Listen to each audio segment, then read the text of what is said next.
अस्सलाम वालेकुम। मिली वॉइस के न्यूज़ बुलेटिन में अब्दुल वहाब आपका इस्तकबाल करता है। नाज़रीन, इस बुलेटिन में हम तफसीली खबरें देखेंगे, लेकिन उससे पहले डालते हैं एक नज़र अहम खबरों की सुर्खियों पर। अमरीकी सदर के वियतनाम में खिताब पर कांग्रेस लीडर ने पीएम मोदी पर किया तंज, बोले बाइडन को नहीं करने दी गई प्रेस कॉन्फ्रेंस। मोदी को इंडिया नाम से है खौफ, यूरोप में बोले राहुल गांधी। घूसी में बीजेपी की हार, आम इंतखाबात की पहली है कामयाबी, सीपीएम लीडर अतुल कुमार अंजन का बयान। महाराष्ट्र के सतारा में फिरकावाराना तशद्दुद, 1 हलाक, बीजेपी रियासती सदर के खिलाफ मुकदमा दर्ज। और अबाया पर पाबंदी से फ्रांसीसी मुसलमानों का एहतजाज, नफरत पर पाबंदी का किया मुतालबा।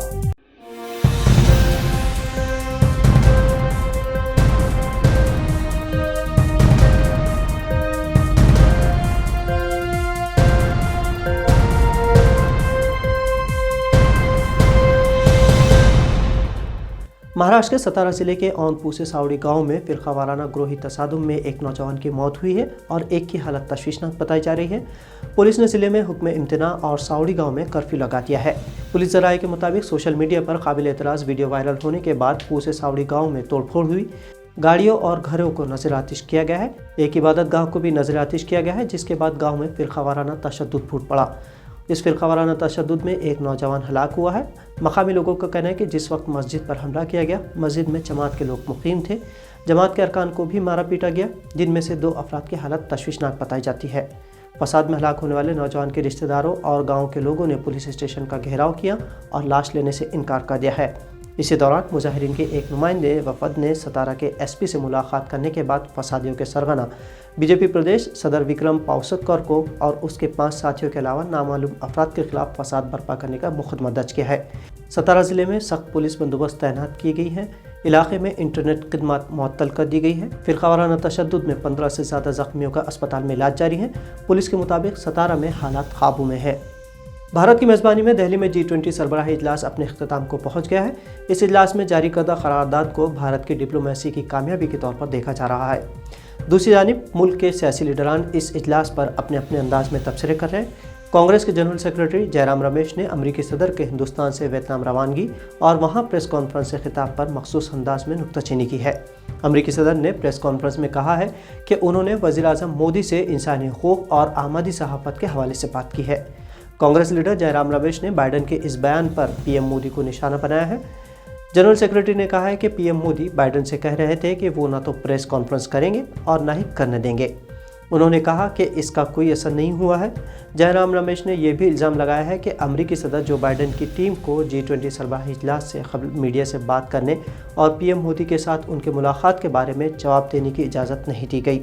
जयराम रमेश ने यह भी कहा कि यह हैरत की बात नहीं है, क्योंकि पीएम मोदी के दौरे हुकूमत में जमहूरियत इसी तरह काम करती है। कांग्रेस लीडर राहुल गांधी इन दिनों यूरोप के दौरे पर हैं। पेरिस की साइंसेस पो यूनिवर्सिटी में तलबा और फैकल्टी से उन्होंने खिताब किया। इस मौके पर राहुल गांधी ने कहा कि हुकूमत अपोजिशन इत्तेहाद यानी इंडिया के नाम से परेशान है, इसी वजह से वो मुल्क का नाम बदलना चाहती है। राहुल गांधी के मुताबिक उन्होंने कई हिंदू किताबें भी पढ़ी। इस बुनियाद पर वो कह सकते हैं कि बीजेपी जो कुछ करती है उसमें हिंदू नहीं है। बीजेपी और आरएसएस का हिंदुज़म से कोई लेना देना नहीं है।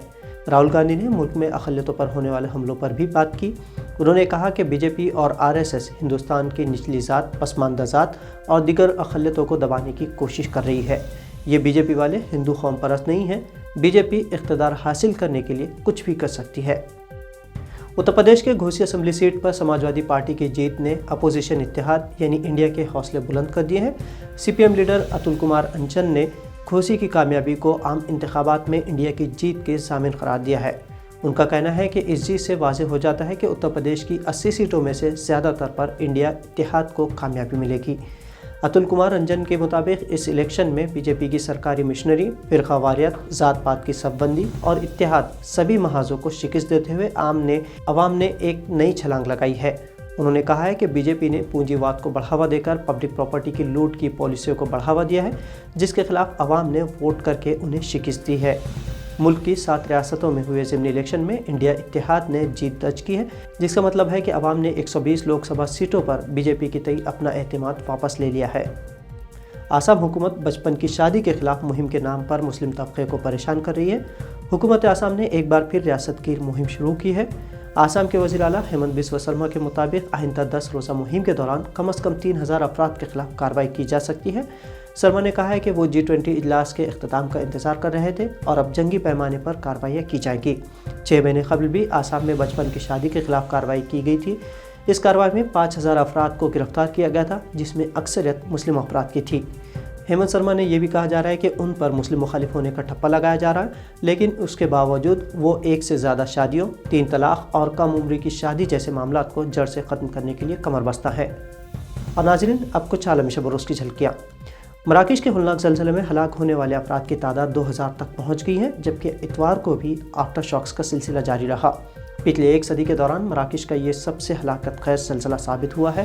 اس زلزلے کے بعد امدادی اداروں کے رضاکار اور فوج کے اہلکار ملبے میں زخمیوں کی تلاش میں مصروف ہیں۔ اقوام متحدہ کے مطابق زلزلے سے لگ بھگ 3 لاکھ افراد متاثر ہوئے ہیں۔ جمعہ کی شب آنے والے زلزلے کی شدت 6.8 تھی۔ اتوار کی صبح مراکش کے کئی علاقے ایک بار پھر 3.9 شدت کے زلزلے سے ہل گئے۔ ان آفٹر شاک سے مزید ہلاکتوں کی حالانکہ اطلاع نہیں ہے، لیکن لوگوں میں خوف و ہراس کا ماحول ہے۔ مراکش کی وزارت داخلہ کے مطابق زخمیوں کی تعداد 2059 تک پہنچ گئی ہے، جس میں سے 1404 افراد کی حالت تشویشناک بتائی جا رہی ہے۔ مراکش میں زلزلے، اموات اور نقصانات کے سبب سوگ میں 3 دن قومی جھنڈا سرنگوں ہے۔ فرانس کے اسکولوں میں حکومت کی عبایا پر پابندی اور پھر عدالت کی مہر لگ جانے کے بعد اب مسلم کمیونٹی نے احتجاج کا راستہ اختیار کیا ہے۔ فرانس کے شہر ٹرپس میں اسکولوں کے باہر احتجاجی مظاہرے کیے جا رہے ہیں۔ یہ مظاہرے عبایا ٹچ سوسائٹی کے کال پر کیے گئے ہیں۔ ان مظاہروں میں اسکولی طالبات کے ساتھ ان کے والدین اور سرپرستوں نے بھی حصہ لیا۔ مظاہرین نے عبایا پر سے پابندی ہٹانے کا مطالبہ کیا ہے۔ اس موقع پر طالبات نے پلے کارڈ لہرائے، جن میں میرے عبایا کو مت چھونا اور لباس کا انتخاب آپ کا کام نہیں جیسے نعرے تھے۔ احتجاجی مظاہرین نے اسکولوں میں عبایا پر پابندی کو نفرت سے تعبیر کیا ہے۔ ان کا کہنا ہے کہ عبایا پر نہیں بلکہ نفرت اور مسلم مخالف جذبات پر پابندی عائد کی جانی چاہیے۔ اس موقع پر عبایا ٹچ سوسائٹی کے اراکین نے مظاہرے میں ایک بیان پڑھا۔ بیان میں عبایا پر پابندی کو مسلم مخالف پابندی قرار دیا گیا ہے۔ عرب ملک قطر میں ریڈیو پر اردو سروسز شروع کی گئی ہے۔ قطر میڈیا کارپوریشن کا کہنا ہے کہ اردو ریڈیو پروگرامز پر کام شروع کرنے کا سلسلہ جاری ہے۔ اردو ریڈیو کنٹرولر خلود الحمدی کی نگرانی میں ثقافتی، سماجی، فنکارانہ اور مذہبی پروگرامز نشر کیے جائیں گے۔ اردو ریڈیو کے ذریعے طرز حیات پروگرامز بھی پیش کیا جائے گا، جو کہ ایک سماجی مذہبی پروگرام ہے۔ اس پروگرام میں دین اور دنیا کے رشتے کے بارے میں اہمیت اجاگر کی گئی ہے، جو اسلام کی حوصلہ افزائی کرتا ہے کہ مسلمان کیسے اس دنیا اور آخرت میں خوش رہ سکتے ہیں۔ تو ناظرین، آج کے بلیٹن میں اتنا ہی۔ ملی وائس کی خبریں پسند آنے پر شیئر ضرور کریں۔ اب عبدالوہاب کو اجازت دیجیے۔ اللہ حافظ۔